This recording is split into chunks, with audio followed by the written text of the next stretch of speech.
Como falaram no início dessa celebração, hoje nós celebramos dois super apóstolos, duas colunas da igreja, dois apóstolos sustentaram a fé inicial da igreja, e graças ao testemunho deles nós estamos aqui, Pedro e Paulo. A antífona desta Santa Missa, a introdução do missal, ele é livro maior, tem uma fala muito interessante, duas frases muito bonitas, que nos ajuda a entender um pouquinho a mística desta solenidade. Eis os dois santos que com seu sangue fundaram a igreja, beberam o cálice do Senhor e se tornaram amigos de Deus. Ao lado das fogueiras, a culinária interessante para nós cristãos e também para nós nordestinos, das quadrilhas, dos forrós e de tanta coisa mais bonitas em nosso querido Nordeste, nós somos chamados não apenas a cair na festança, como nós dizemos, mas sobretudo também meditarmos na vida desses grandes santos, Antônio, João, Pedro e Paulo. É claro que Pedro é mais celebrado nesses dias, porque a gente deixa para celebrar Paulo mais em janeiro, dia 25 de janeiro, quando nós celebramos a sua vocação ou a conversão de São Paulo. Então, dois alicerces, duas colunas. A igreja então reúne os dois para celebrar um só dia.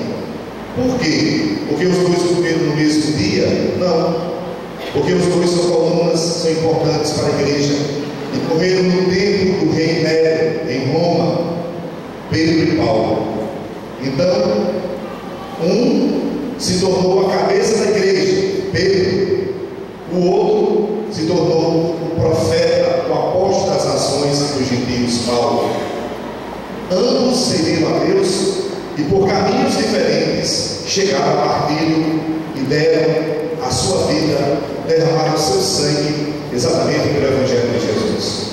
Por isso a igreja se orna de vermelho hoje. O vermelho lembra o sangue dos mártires. O vermelho lembra o amor de Deus pela humanidade. O amor nos lembra, o vermelho nos lembra a paixão de Jesus pela humanidade, a cruz de Jesus, o cálice, o martírio de Jesus.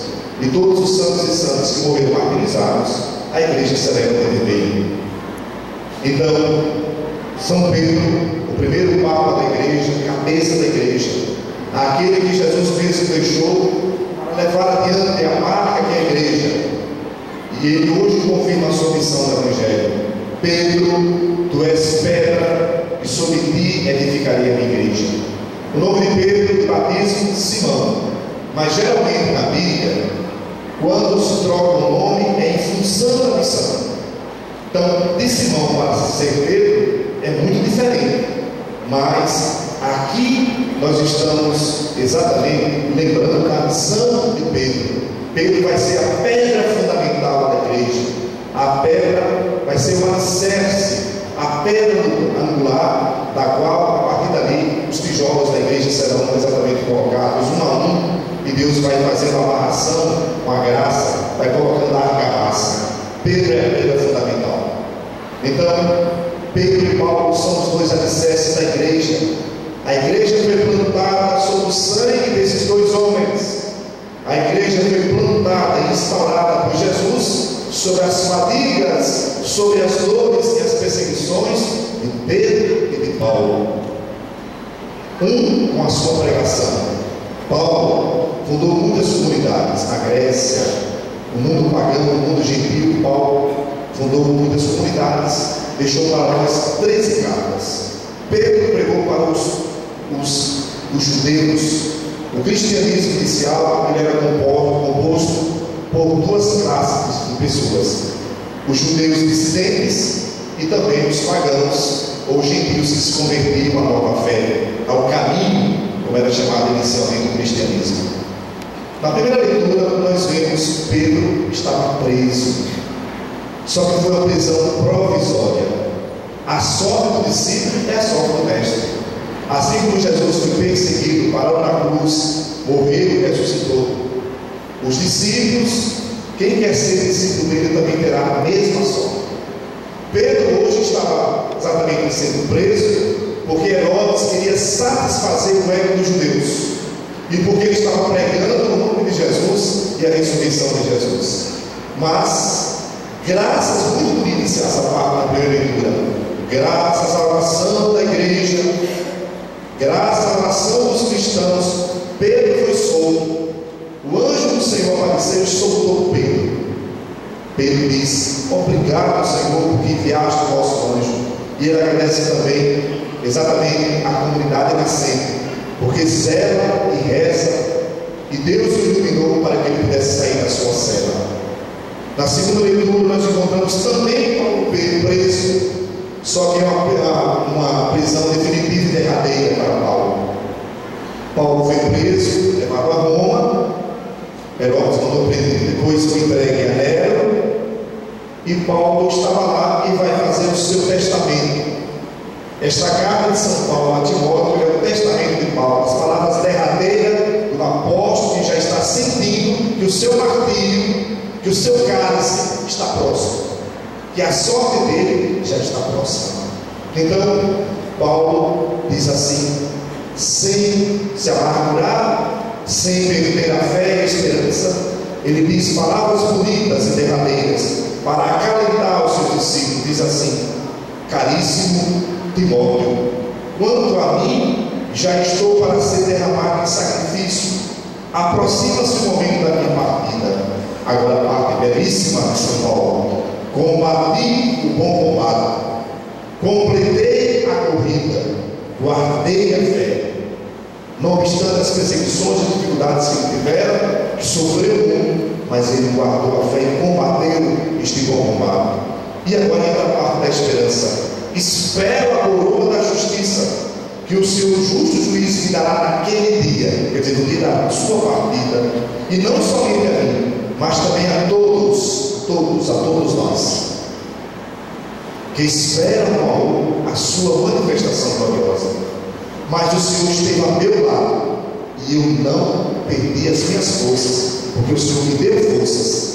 Então o testamento é um testemunho fantástico de Paulo, que se prepara para dar a vida por Jesus Cristo. Ambos, por caminhos diferentes, derramaram sangue pelo Evangelho. Pedro, em Roma, provavelmente no ano 67, foi crucificado de cabeça para baixo. Ele não queria morrer do jeito de Jesus, mas queria sofrer um pouquinho mais. Então, crucificado, colocado de cabeça para baixo.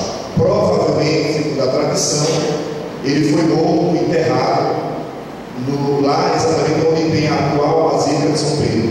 Provavelmente.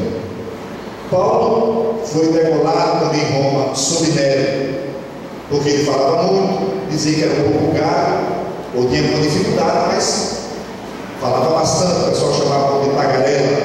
Então, tagarela, cortando a língua, deixaria de falar sobre Jesus Cristo. Mas ele tem consciência da sua missão e exatamente diz: eu fui liberto dos dentes dos leões, mas agora não tem mais jeito. O meu cálice está próximo. E o cálice dele foi exatamente degolado à sua cabeça. Por isso que são colunas, meus irmãos. Por isso que são alicerces. Por isso que o seu testemunho perdurará para sempre.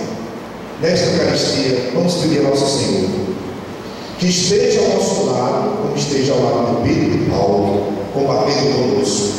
Quando estivermos passando também pelos nossos martírios, talvez não martírios cruentos, com derramamentos de sangue, mas martírios incruentos, que não tem sangue, mas tem suor e lágrimas. Cada um sabe a sua dor, o seu escondido no seu coração, no seu quarto, no seu momento de dor. Que nós possamos exatamente sentir a presença do Senhor.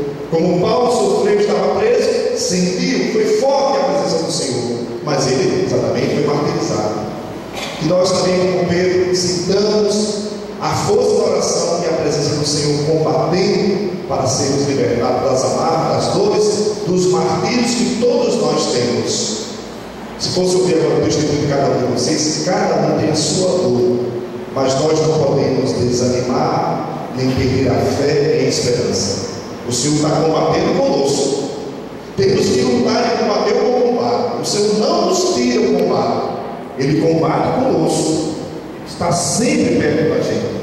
Que nós tenhamos a certeza de que Ele combate com a gente, para que quando chegar ao final de cada trabalho, possamos dizer como Paulo, o que ele falou? Combati o bom combate, terminei a minha carreira, guardei a... Vamos repetir comigo, todo mundo junto. Vamos lá? Combati o bom, terminei a minha carreira, guardei a minha... Agora sim. Louvado seja nosso Senhor Jesus Cristo. Creio em Deus Pai.